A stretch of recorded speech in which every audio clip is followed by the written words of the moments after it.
Hello दोस्तों, स्वागत है आपका हिंदी साहित्य के चैनल पर। और आज हम एक नई चीज़ लेकर आए हैं।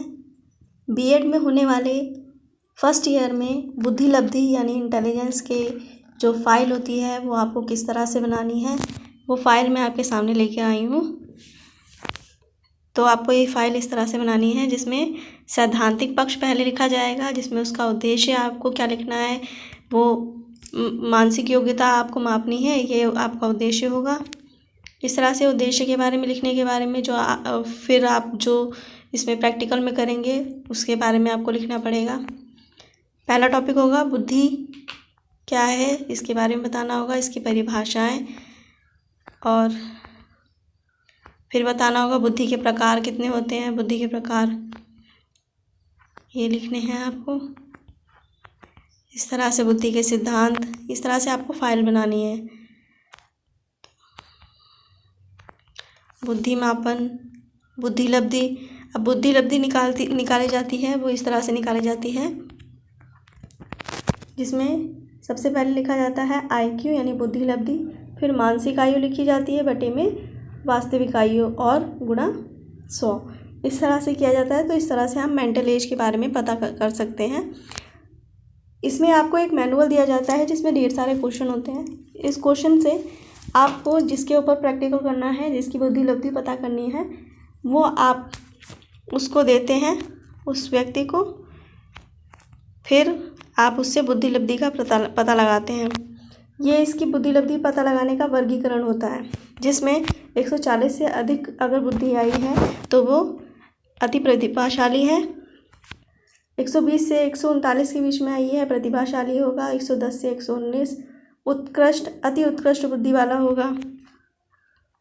फिर सामान्य बुद्धि, अगर हम लोगों में सामान्य बुद्धि देखी जाए तो 80 से 89 तक के बीच में होती है, और इसके नीचे जितनी भी बुद्धि आती है तो मंद बुद्धि या हीन बुद्धि, मूर्ख बुद्धि, जड़ बुद्धि, निर्बल बुद्धि के अंतर्गत आते हैं। इस तरह से आपकी तालिका है। जब आप प्रैक्टिकल कर लेंगे उसके बाद में आपको इस तालिका से पता लगाना होगा कि आपने जिसके ऊपर प्रैक्टिकल किया है वो किस तरह की बुद्धि का है, उसकी रेंज किसके बीच में आती है, तो उस तरह से आपको पता चल सकता है। अब इसका व्यवहारिक पक्ष लिखेंगे। तो व्यवहारिक पक्ष में परीक्षण का नाम अशाब्दिक बुद्धि परीक्षण है, जिसको JC लेवन ने जिसके जन्मदाता है। अब इसमें मेजरमेंट करना है, इसका उद्देश्य यही है। फिर मैंने इस तरह से अपनी ही क्लास की एक लड़की का मैंने विवरण लिखा है इसमें, और फिर इस तरह से आपको परीक्षण का विवरण लिखना है, दिनांक लिखनी है, दिन, समय, स्थान, सब कुछ लिखना है। ज़्यादातर स्थान में मनोवैज्ञानिक प्रयोगशाला ही लिखा जाता है। आपका जो समय हो उसी हिसाब से लिख दीजिएगा। परीक्षण की सामग्री में परीक्षण पुस्तिका होती है और एक उत्तर पुस्तिका होती है, और फिर उत्तर पुस्तिका के बाद में एक मैनुअल होता है और एक पेंसिल की ज़रूरत होती है। परीक्षण किस तरह से किया जाएगा इसमें इसके बारे में पूरे में लिखा हुआ है। इसकी प्रक्रिया किस तरह से होगी,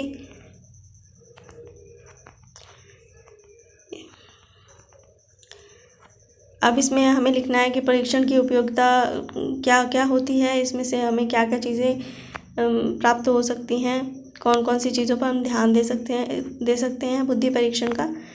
अब ये एक स्टैंडर्ड प्रोग्रेसिव एनालिसिस होती है जिसमें एक सेट होता है जिसमें 5 चीज़ें होती हैं, 5 कॉलम बने होते हैं ABCDE, और इसमें आपको एक जो प्रश्न पुस्तिका होती है उसमें आपको क्वेश्चन दिए होते हैं, उसमें जिस पर आप परीक्षण करेंगे तो वो परीक्षण जो है वो करने वाला वो क्वेश्चन के आंसर देगा, और इस तरह से आपको ये टिक लगाते जाने हैं और इसमें नंबर लिखते जाना है।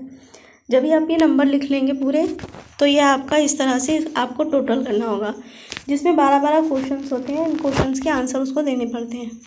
जो भी आपका आएगा टोटल उसको आप काउंट करते जाएंगे और उसको आप नीचे लिखते जाएंगे। फिर यहाँ पर टाइम रिकॉर्ड करेंगे कितना टाइम हुआ है, फिर उसके बाद इसमें टोटल लिखेंगे, आपका टोटल कितना आता है। ग्रेड लिखेंगे, ग्रेड जो आपको मैनुअल में दी होती है। फिर उसके बाद ये इस तरह से आपको टिक मार्क लगाना है, ठीक है। सारणी 1 इस तरह से बनेगी। इसमें राइट रिस्पॉन्स होंगे तो उसमें राइट रिस्पॉन्स लिखना है आपको, और रॉन्ग होंगे तो रॉन्ग वाले में लिखना है। ये कॉलम बना हुआ है, जो इसमें इधर राइट है और इधर रॉन्ग है, उनको लिखना पड़ेगा आपको। फिर उसके बाद में आपको टोटल लिखना होगा, फिर रॉन्ग रिस्पॉन्स का टोटल और ये राइट रिस्पॉन्स का टोटल लिखना होगा इस तरह से। फिर सारणी 2 बनानी है, तो इसमें आपको कुल प्राप्तांक लिखने होंगे। ये हर एक कॉलम के हिसाब से आपको प्राप्तांक लिखने हैं, जितने आपको प्राप्तांक थे। फिर उसके बाद जितने में से मिले हैं आपको, अनुमानित थे 12 नंबर के क्वेश्चन थे सारे, उसमें से आपने इतने इस तरह से आपने रिसीव किए हैं जो। फिर उसके बाद में इन दोनों के बीच का जो अंतर है वो आपको लिखना है। जैसे 12 और 12 के बीच का अंतर है 0, तो आपको ये लिखना है। इसमें सब चीज़ों का आपको अंतर लिख देना है। फिर सारणी 3 बनेगी। सारणी 3 में टोटल मार्क्स लिखने होंगे। टोटल मार्क्स आप मेरे 54 आ रहे थे, उसका परसेंटाइल था वो 90 था, और उसकी कैटेगरी हमने 54 के हिसाब से हमने देखी तो सेकंड कैटेगरी में आ रही थी। इंटेलिजेंस लेवल उसका गुड था। फिर उसके बाद प्रमाणों की संख्या लिखनी है आपको। फिर सारणी बनेगी एक और। फिर उसके बाद में जो मार्क्स और रॉन्ग क्वेश्चन के बाद की जो सारणी थी उसको आपको फिर से नोट करना पड़ेगा यहाँ पे। फिर तालिका 1 में आपको इस तरह से लिखना है। सेट ए में सही प्रत्युत्तरों का योग, गलत का योग। फिर उसके बाद में इस तरह से आपको सारी सारणी के बारे में लिखना है।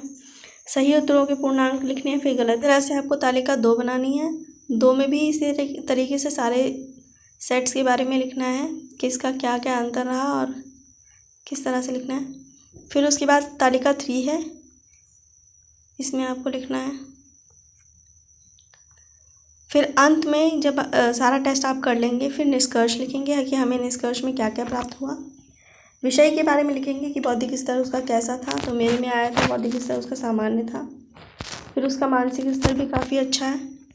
सावधानियाँ मैंने क्या क्या चीज़ों की बरती थी, तो फिर सावधानियों में मैंने लिखा कि प्रयोज्य की सभी निर्देश देकर के परीक्षण हेतु उसके मानसिक रूप से तैयार किया गया था। फिर प्रश्न पुस्तिका प्रयोज्य को पहले से नहीं दिखाई जाती है।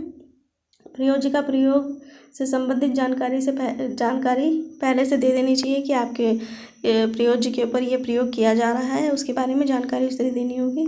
उत्तरों की जांच सावधानी पूर्वक करनी होती है। ये टेस्ट जो है वो बहुत इम्पॉर्टेंट है, जिसके बारे में पूछा जाता है। आप सीटेट में भी इसके बारे में, इंटेलिजेंस के बारे में पूछे जाते हैं, कुछ प्रश्न आते हैं, तो इसको प्रैक्टिकल को आप ध्यान से करिएगा। शैक्षिक नियतार्थ लिखना बहुत ज़रूरी होता है। इस तरह से हमको शैक्षिक नियतार्थ लिखना है। फिर संदर्भित ग्रंथ जो अंत में लिखना ज़रूरी होता है। कोई भी फाइल आप बनाएंगे, जहाँ से संदर्भ लिया है आपने, जहाँ से भी लिखा है उसके बारे में, तो उनका नाम ज़रूर नोट करेंगे। तो इस तरह से आपकी ये फ़ाइल कंप्लीट हो जाती है। तो आपको बुद्धिलब्धि की फ़ाइल कैसी लगी उसके बारे में ज़रूर कमेंट करिएगा। अच्छा लगे तो मेरे चैनल को सब्सक्राइब करिए। Thank you so much.